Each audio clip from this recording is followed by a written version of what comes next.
How's everybody doing this evening? This is fantastic. First and foremost, I just want to say thank y'all so much just for being here to celebrate my 30-minute special, to celebrate my 30th birthday. Give yourselves a round of applause. 'Cause this means so much to me. And just to start the festivities off, I want to do a quick call and response. So if y'all could just clap your hands like this.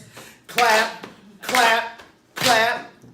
When I say Maurice, you say Licorish. Maurice. Licorish. Maurice. Licorish. When I say 30th, you say birthday. 30th. Birthday. 30th. Birthday. When I say give me your money, you give me your money, because now this is a whimsical robbery. I don't see anybody reaching for their wallets. So I guess I actually have to do a 30-minute special now. Hey, you can't blame a guy for trying to rob you. My name, and for anybody in the room who doesn't know me, my name is Maurice Licorish. That's my real name. Everybody who I ever introduce myself to always zoom in on the last name and ask me where it's from, to the point where I have a go-to explanation. They're just like, oh, licorice, what's that? It's so exotic. Where does it come from? I say, it's from my father's side. It's from Barbados. And the origin of that last name is slavery. And then the conversation is over. But really, in those moments, it's not over, because I can actually dictate where the conversation goes from there. In those moments, I'm a lot like the pirate from the Captain Phillips movie. I'm just like, look at me, I am the captain now. What are your hobbies? Where do you work? Have you seen the movie Us? I think Jason is a tethered. I spent the first 5 years of my life in Germany, where I spoke fluent German. And then I moved at age 5 to Baltimore, me and my family, and I lost the ability to speak German. The reason for that, I'm not sure if anybody in this room is familiar with Baltimore, but here's the thing about that city. No one speaks German in Baltimore at all! Don't believe me? Go back and watch any of the 5 seasons of HBO's hit television program, The Wire. You will never see anybody speaking German on that television program. You will, however, see Idris Elba shirtless a bunch of times. And I've got him categorized from least sexy to most sexy, which is always, always sexy. I am just saying I'm comfortable enough with myself to admit that if Idris Elba walked through that door, I would totally let him take me on this stage while making unbroken eye contact with you right here in the front, screaming, "This is black love!" Idris Elba is a sexy-ass motherfucker, and I just want to nestle in his arms and have him whisper sweet Luther monologues in my ear. I have been told that I can come off as aggressive, which it's the opposite, because I'm not aggressive innately, and I hate confrontation. Confrontation scares me.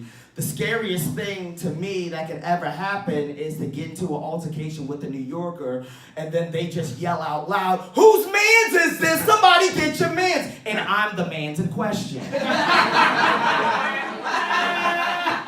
Because that then puts the people who are with me in an awkward position where they have to be like, he's my man's, and also he's a good guy. I don't want anyone to vouch for me.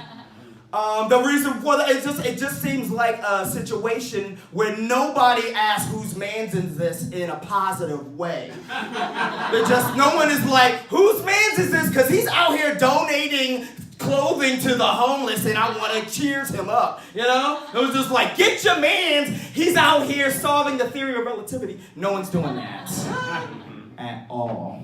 I don't know if you could tell this, but I am a very animated kind of person, and the reason for that is because I did nothing but watch cartoons as a kid. To the point where I apply cartoon logic to my everyday life.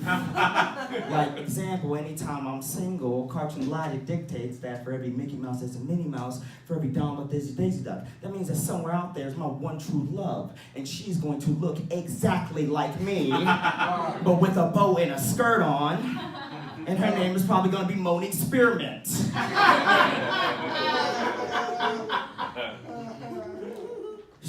Shout out to all the ladies in the audience. I love women. They're fantastic. I have a deep-seated respect for all women. The reason for that is because I was raised in a household full of strong black women. My mother, who's in the audience right now, strong black woman. My sister, strong black woman. My grandmother, God rest her soul, strong black woman. They raised me to be the respectful, strong black woman that you see in front of you right now. That's why I ain't got no man in my life, because ain't none of them paying my bills. That was very natural. That snap I did, nurture over nature all day.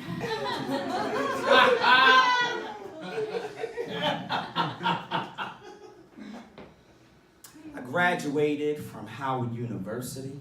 You know. Thank you. And for all the white people who in the audience didn't clap, let me tell you why you're ignorant. So, Howard University is a historical black college. What that means is that the campus is made up entirely of intelligent young black people. But it doesn't stop there. The administration is black. All of the teachers are black. Even the janitors are Hispanic. I spent my formative years there. That time there really made me who I am today. I remember the very first class that I ever took. We spent 45 minutes having a deep dive discussion about the N-word, its origins, its place in the culture, should people be using it? And by the end, there was a Q&A where I raised my hand and I said, this was extremely informative, but what does this have to do with chemistry class? I know that's what I signed up for. I can tell because there's a periodic table in the corner right next to a skeleton with an afro for some reason. Follow-up question, why is Malcolm X on the cover of my book? Which is titled By Any Genes Necessary.